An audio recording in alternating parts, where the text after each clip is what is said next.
Praise the lord Jesus. ಈ ದಿನದ ನಂಬಿಕೆಯ ಅರಿಕೆ. ನಾನು ದೇವರ ದಯೆಯಿಂದ ಆವರಿಸಲ್ಪಟ್ಟಿದ್ದೇನೆ. ದೇವರ ದಯೆ ಅಂದರೆ ದೇವರ ಆಶೀರ್ವಾದದಿಂದ, ದೇವರ ದಯೆಯಿಂದ, ದೇವರ ಕೃಪಾಶೀರ್ವಾದದಿಂದ ಆವರಿಸಲ್ಪಟ್ಟಿದ್ದೇನೆ.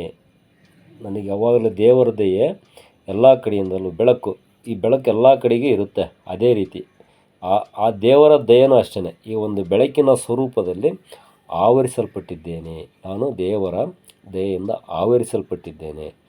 ನಾನು ದೇವರ ಪ್ರೀತಿಯನ್ನು ಹೊಂದಿದ್ದೇನೆ. ದೇವರ ಮೇಲೆ ಯಾವಾಗಲೂ ಪ್ರೀತಿ ಇದೆ. ನನಗೆ ಯಾವಾಗಲೂ ಪ್ರೀತಿಯಿಂದಲೇ ಇರುತ್ತೇನೆ. ನಾನೇನೇ ಮಾಡಿದರೂ ಆ ದೇವರಿಗೆ ಅರ್ಪಿಸುತ್ತಾ ಕೆಲಸ ಮಾಡುತ್ತೇನೆ. ದೇವರಲ್ಲಿ ನನಗೆ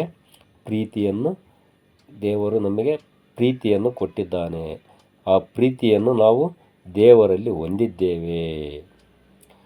ನಾನು ದೇವರ ಕೃಪಾಶ್ರಯದಲ್ಲಿ ನೆಲೆಗೊಂಡಿದ್ದೇನೆ. ನಾವು ಭೂಮಿ ಮೇಲೆ ಎಲ್ಲೇ ಇದ್ದರೂ ಕರ್ತನ ಮಕ್ಕಳಾಗಿರುವುದರಿಂದ ಆ ಕರ್ತನ ಕೃಪಾಶೀರ್ವಾದದಲ್ಲಿ ನಾವು ನೆಲೆಗೊಂಡಿದ್ದೇವೆ, ಅಂದರೆ ವಾಸ ಮಾಡುತ್ತಿದ್ದೇವೆ. ನಮಗೆ ಕರ್ತನು ಯಾವುದಾದ್ರೂ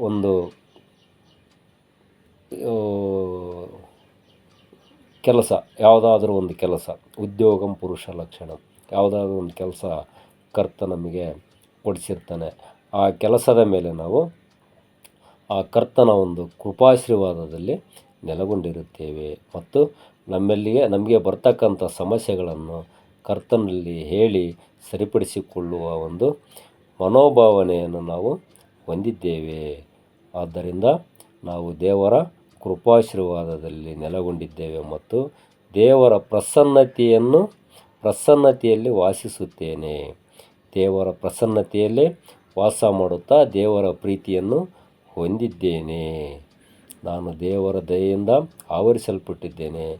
ದೇವರ ಕೃಪಾಶ್ರಯದಲ್ಲಿ ನೆಲೆಗೊಂಡಿದ್ದೇನೆ. ನಾನು ದೇವರ ಪ್ರಸನ್ನತೆಯಲ್ಲಿ ವಾಸಿಸುತ್ತೇನೆ. ದೇವರ ಪ್ರಸನ್ನತೆ ಅಂದರೆ ನಮಗೆ ಭಗವಂತ ದೇವರಾಗಿರ್ತಕ್ಕಂಥ ನಮ್ಮಲ್ಲಿ ಅಡಕವಾಗಿರುವುದರಿಂದ ನಾವು ಆತ್ಮ ಹೇಳಿದಂತೆ ಕೇಳಬೇಕು. ಮನಸ್ಸು ಹೇಳಿದಂತಲ್ಲ, ಆತ್ಮ ಹೇಳಿದಂತೆ ಸತ್ಯತೆ ಇರಬೇಕು.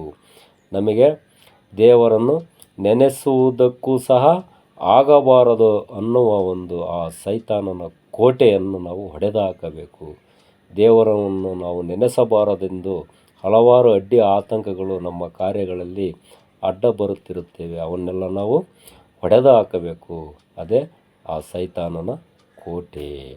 ನಾನು ದೇವರ ಆಶೀರ್ವಾದಕ್ಕೆ ಪಾತ್ರನಾಗಿರುತ್ತೇನೆ.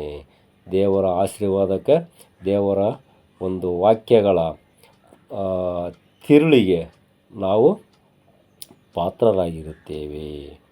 ದೇವರು ನಮಗೆ ಯಾವಾಗಲೂ ಆಶ್ರಯ ದುರ್ಗನಾಗಿ ನಮ್ಮನ್ನು ಕಾಪಾಡುತ್ತಾನೆ, ನಮ್ಮನ್ನು ಸಲಹುತ್ತಾನೆ, ನಮ್ಮನ್ನು ಎಲ್ಲ ಸಮಸ್ಯೆಗಳಿಂದ ಮೇಲೆ ಎತ್ತುತ್ತಾನೆ. ನಾವು ಯಾವಾಗಲೂ ಕರ್ತನ ಆಶೀರ್ವಾದಕ್ಕೆ ಪಾತ್ರವಾಗಿರಬೇಕು. ಆಮೇಲೆ ನಾನು ದೇವರ ರಕ್ಷಣೆಯಲ್ಲಿ ಆನಂದಿಸುತ್ತೇನೆ. ನಮ್ಮ ರಕ್ಷಕ ಯೇಸು ಅಪ್ಪ, ಆ ರಕ್ಷಣೆಯಲ್ಲಿ ನಾವು ಆನಂದದಿಂದ ಇರಬೇಕು. ಹೇಗಪ್ಪ ಅಂದರೆ, ಈಗ ಒಬ್ಬ ಸರ್ಕಸ್ನಲ್ಲಿ ಅವನ ಒಂದು ಕರ್ತವ್ಯ ಅದು. ಅವನು ನಗಿಸ್ಬೇಕು ಎಲ್ಲರನ್ನು. ಅವನಿಗೆ ಎಷ್ಟೇ ಕಷ್ಟ ಇದ್ದರೂ, ಅವನಿಗೇನೇ ಸಮಸ್ಯೆಗಳಿದ್ದರೂ ಅವನು ಎಲ್ಲರನ್ನು ನಗಿಸುತ್ತಾನೆ. ಅವನು ಸಹ ನಗುತ್ತಾನೆ. ಹಾಗೆ ಆ ಸರ್ಕಸ್ಸಿನಲ್ಲಿರ್ತಕ್ಕಂಥವನಿಗೂ ದೇವರ ಮಕ್ಕಳಾಗಿರ್ತಕ್ಕಂಥವರಿಗೂ ಯಾವುದೇ ರೀತಿ ವ್ಯತ್ಯಾಸ ಇಲ್ಲ. ದೇವರ ಮಕ್ಕಳಾಗಿರ್ತಕ್ಕಂಥವರಿಗೆ ಸುಮಾರು ಕಷ್ಟಗಳಿದ್ದರೂ ಸಹ ದೇವರ ವಾಕ್ಯಗಳ ದೇವರ ರಕ್ಷಣೆಯಲ್ಲಿ ಅವರು ಆನಂದಿಸುತ್ತಾರೆ. ಏನೇ ಸಮಸ್ಯೆ ಇದ್ದರೂ ಆ ಕರ್ತನ ಕೃಪೆ ಒಂದೇ ನಮಗೆ. ಅದು ಇವತ್ತಲ್ಲ, ನಾಳೆ ಅಲ್ಲ, ಈಗಲ್ಲ, ಆಗಲಿಲ್ಲ, ಅರ್ಧ ಗಂಟೆ ಆಗಲಿ, ಆ ಸಮಸ್ಯೆಗೆ ಪರಿಹಾರ ಆ ಕರ್ತ ನಮಗೆ ತೋರಿಸುತ್ತಾನೆ. ಆದ್ದರಿಂದ ನಾವು ದೇವರ ರಕ್ಷಣೆಯಲ್ಲಿ ಆನಂದಿಸುತ್ತಿದ್ದೇವೆ. ಆಮೇಲೆ ನಾನು ದೇವರ ಆತ್ಮನಿಂದ ತುಂಬಲ್ಪಟ್ಟಿದ್ದೇನೆ.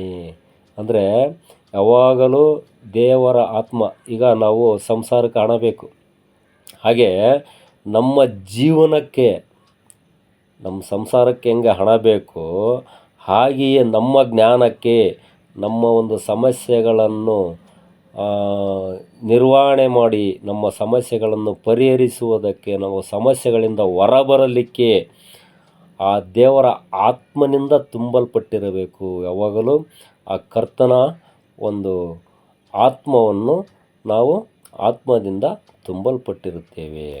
ನಾನು ಪವಿತ್ರಾತ್ಮನ ವರಗಳನ್ನು ಹೊಂದಿದ್ದೇನೆ. ಪವಿತ್ರಾತ್ಮನ, ಪರಿಶುದ್ಧಾತ್ಮನ ವರಗಳನ್ನು ನಾವು ಹೊಂದಿದ್ದೇವೆ. ಯಾವಾಗಲೂ ಪವಿತ್ರಾತ್ಮನ, ಪರಿಶುದ್ಧಾತ್ಮನ, ಪರಿಶುದ್ಧ ದೇವರ, ಸತ್ಯ ದೇವರ ವರಗಳನ್ನು, ಅಂದರೆ ವಾಕ್ಯಗಳನ್ನು, ಅಂದರೆ ದೇವರು ಕೃಪಾಶೀರ್ವಾದದಿಂದ ಬಂದಿರತಕ್ಕಂಥ ವಾಕ್ಯಗಳನ್ನು ನಾವು ಪರಿಪಾಲನೆ ಮಾಡಿರುವುದರಿಂದ ಅದರಿಂದ ಬರ್ತಕ್ಕಂಥ ಲಾಭವನ್ನು ಹೊಂದಿರುತ್ತೇವೆ, ವರಗಳನ್ನು ಹೊಂದಿದ್ದೇವೆ. ಒಂದು ವಾಕ್ಯ ನಮಗೆ ಸುಮಾರು ಸಾವಿರ ತಲೆಮಾರುಗಳವರೆಗೂ ನಮ್ಮನ್ನು ಕಾಪಾಡುತ್ತಾ ಬರುತ್ತೆ. ನೀವು ಯಾವುದೇ ದೇವರ ವಾಕ್ಯ ತಗೊಳ್ಳಿ ಬೈಬಲ್ನಲ್ಲಿ ನೋಡಿ, ಒಂದು ವಾಕ್ಯಕ್ಕೆ ಎಷ್ಟೋ ಸಾವಿರ ತಲೆಮಾರುಗಳ ಇತಿಹಾಸ ಇರುತ್ತೆ. ಅಷ್ಟು ಒಂದು ಅದರಲ್ಲಿ ಅಡಕವಾಗಿರುತ್ತೆ. ನಾನು ಪವಿತ್ರಾತ್ಮನ ವರಗಳನ್ನು ಹೊಂದಿದ್ದೇನೆ, ನಾನು ದೇವರ ಮಹಿಮೆಯನ್ನು ಕಾಣುತ್ತೇನೆ. ಇದೆಲ್ಲ ದೇವರ ಮಹಿಮೆ. ಎಷ್ಟೊಂದು ಕಷ್ಟವಾಗಿದ್ವಿ, ಹೌದಾ? ಒಂದು ತಿಂಗಳಿಗೆ 1.5 2 ಲಕ್ಷ ರೂಪಾಯಿ ತನಕ ಸಾಲ, ಒಂದು ಟರ್ನೋವರ್ ನಡೀತಿರ್ತಕ್ಕಂಥದ್ದು 1 ಲಕ್ಷಕ್ಕೆ ಬಂತು, 1 ಲಕ್ಷದಿಂದ 80,000ಕ್ಕೆ ಬಂತು, 80ರಿಂದ 65,000ಕ್ಕೆ ಬರುತ್ತೆ, 65ರಿಂದ 35ಕ್ಕೆ ಬರುತ್ತೆ, 35ರಿಂದ 15ಕ್ಕೆ ಬರುತ್ತೆ, 15,000ದಿಂದ ನಮಗೆ ಸಾಲನೇ ಇಲ್ಲದ ಹಾಗೆ ಆಗುತ್ತೆ. ನಾವು ಮಾಡ್ತಕ್ಕಂಥ ಕೆಲಸದಲ್ಲಿ ಸತ್ಯದಿಂದ ನಾವು ಮಾಡುತ್ತಾ ದೇವರ ವಾಕ್ಯಗಳನ್ನು ಪರಿಪಾಲನೆ ಮಾಡುತ್ತಾ ಹೋದರೆ ನಮಗೆ ಭಗವಂತ ಸನ್ಮಾರ್ಗವನ್ನು ತೋರಿಸುತ್ತಾನೆ. ನಾನು ದೇವರ ಮಹಿಮೆಯನ್ನು ಕಾಣುತ್ತೇನೆ, ನಾನು ಲೋಕಕ್ಕೆ ಆಶೀರ್ವಾದವಾಗಿರುತ್ತೇನೆ. ಅಂದರೆ ಆ ಭಗವಂತ, ಆ ದೇವರಾಗಿರ್ತಕ್ಕಂಥ ಕರ್ತನ ಮಹಿಮೆಯನ್ನು ಕಾಣುತ್ತಾ ಲೋಕಕ್ಕೆ ಆಶೀರ್ವಾದವಾಗಿರುತ್ತೇನೆ. ಲೋಕಕ್ಕೆ ಆಶೀರ್ವಾದವಂದರೆ ಜಗತ್ತು ಮಾಡ್ತಕ್ಕಂಥ ಆಶೀರ್ವಾದದ ಕೆಳಗಡೆ, ಆ ಕರ್ತನ ರೆಕ್ಕೆಯ ಕೆಳಗಡೆ, ಕರ್ತನ ಶಿಲುಬೆಯ ಮರೆಯಲ್ಲಿ ನಾವು ಆಶೀರ್ವಾದವಾಗಿರುತ್ತೇವೆ. ಆ ಒಂದು ಆಶೀರ್ವಾದ ನಮಗೆ ಪುಣ್ಯದಿಂದ ಬಂದಿರುತ್ತೆ. ಎಷ್ಟೋ ಜನ್ಮದ ಪುಣ್ಯದಿಂದ ನಮಗೆ ಆ ಒಂದು ಆಶೀರ್ವಾದ ಬಂದಿರುತ್ತದೆ. ನಾನು ಕ್ರಿಸ್ತನ ಸಾಕ್ಷಿಯಾಗಿ ಬಾಳುತ್ತೇನೆ. ಆಮೇನ್. ಕ್ರಿಸ್ತನ ಸಾಕ್ಷಿಯಾಗಿ ನಾವು ಬಾಳುತ್ತೇವೆ. ಕ್ರಿಸ್ತನಲ್ಲಿ ಇರ್ತಕ್ಕಂಥ ಸಮಸ್ಯೆಗಳನ್ನು ಹೇಳುತ್ತಾ ಕ್ರಿಸ್ತನೊಂದಿಗೆ ನಾವು ಓಡುತ್ತೇವೆ, ಕ್ರಿಸ್ತನೊಂದಿಗೆ ಜೀವನ ಮಾಡುತ್ತೇವೆ. ಕ್ರಿಸ್ತನ ಜೀವನವನ್ನು ನಾವು ಪರಿಪಾಲನೆ ಮಾಡುತ್ತೇವೆ.